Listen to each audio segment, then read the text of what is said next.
네, 안녕하십니까. 바람과 해를 담은 정치 양이원영입니다. 장관님, 그 울산 이산화탄소 자원화 규제 자유 특구라는 얘기 혹시 들어보셨어요? 예, 알고 있습니다. 예. 이산화탄소가 대표적인 온실가스인데 이 온실가스를 포집을 해서 그러니까 석탄발전소 굴뚝에서 온실가스를 그대로 다 포집해가지고 그걸 고부가가치 사업으로 만들 수 있어요. 그러면 온실가스도 줄이고 또 새로운 산업도 생기니까 훨씬 좋은 거겠죠. 네. 이 규제 자유 특구 차원에서 이런 걸 이제 중소기업부에서 지원을 하고 계시더라고요. 굉장히 네. 좋은 사업이라고 생각을 하는데요. 특히나 이산화탄소를 포집을 하면 탄산칼슘이 생기는데 그 탄산칼슘으로 시멘트, 콘크리트도 만들고 테트라포트도 만들고 뭐 불연내장제, 특수한 섬유도 만들고 가장 고부가가치 사업이 인공골재입니다. 인공뼈도 만들고, 네, 인공골재도 만들고 인공뼈도 만들고. 근데 이 사업을 중요하게 진행을 하는데 제가 현장에 가서 굉장히 놀랐어요. PT 한번 보여주시면 좋을 것 같은데요. 8월 말에 자금 집행률이 9%였습니다. 그 기업에 계신 분들이 명절 앞두고 임금 체불까지 일어나는 상황이라고.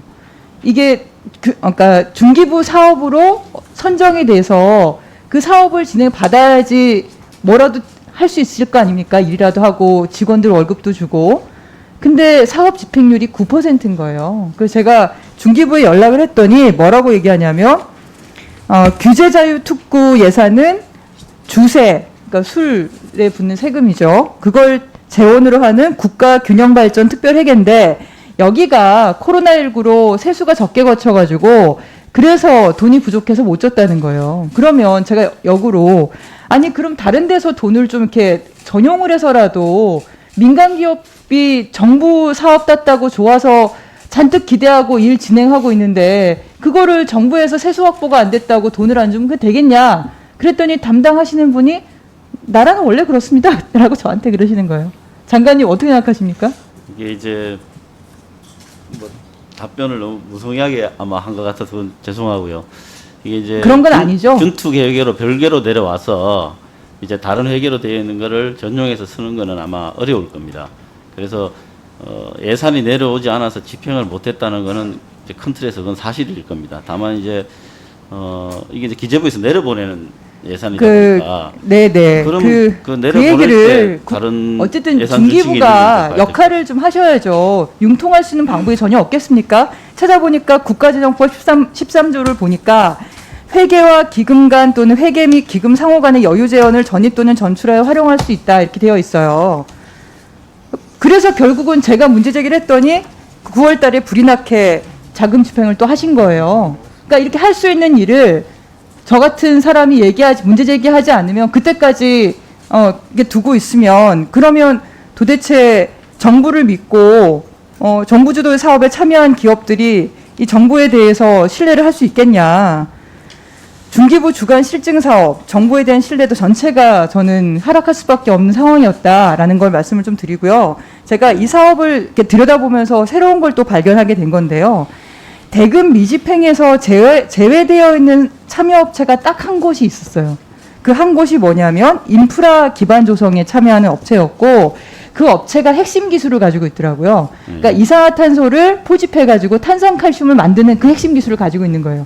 그걸 만들어 놓으면 다른 데에서는 그걸 가지고 여러 가지 이제 상품으로 만드는 그렇게 해서 이제 협력해서 가는 거였는데 이 업체와 맺은 계약에서 확인할 수 있는 것 중에 하나가 어떤 게 있냐면, 그러니까 우선 저 공문을 한번 보십시오.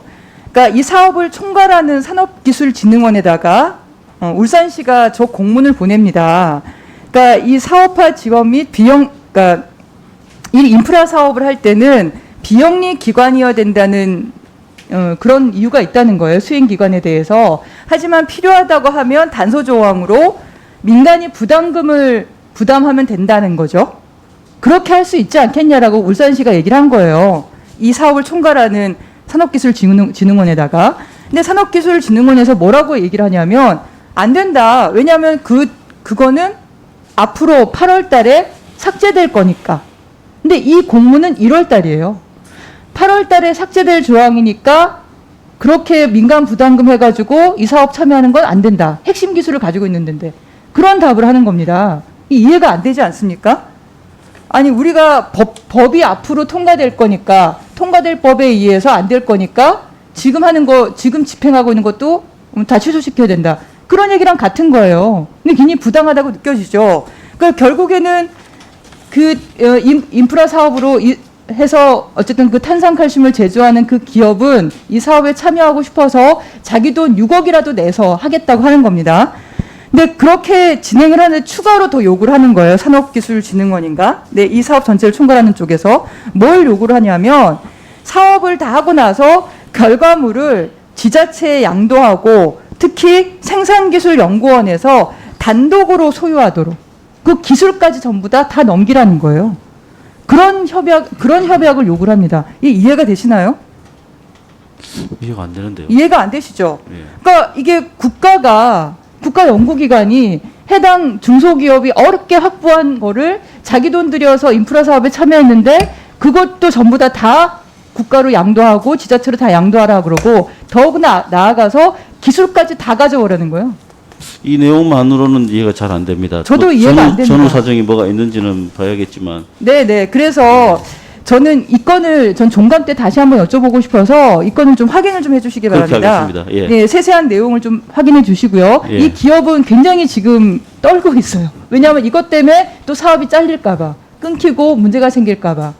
네. 예, 탄소 중립 시대에 사실은 이산화탄소를 그렇게 포집해서 이렇게 이용하는 기술은 굉장히 권장해야 되는 거고 적극적인 지원을 해줘야 되는데 그런데 관련된 기업의 자금 집행률도 떨어지고 다 진행한 성과물을 다 국가가 귀속하게 만들고 기술까지 탈취하는 것처럼 보여지면 그건 아니다. 그러니까 예, 내용을 좀 확인하시고 그렇게 하겠습니다. 규제자격특권은 이제 일반 산업단지하고는 조금 다른 규정들을 이제 적용받는 곳이라 하여튼 면밀히 살펴보겠습니다. 이제는 국가된 이유가 여기가 이산화탄소가 쓰레기라는 거예요. 폐기물을 현재로는 이런 산단이나 이런 데서 못하게 되어 있어요. 네. 이제 그걸 이용해서 물건을 만드는 것 이런 것들도 아마 규제가 있을 겁니다. 그래서 한 건데 사실 그런 규제 자체가 문제가 있는 거죠.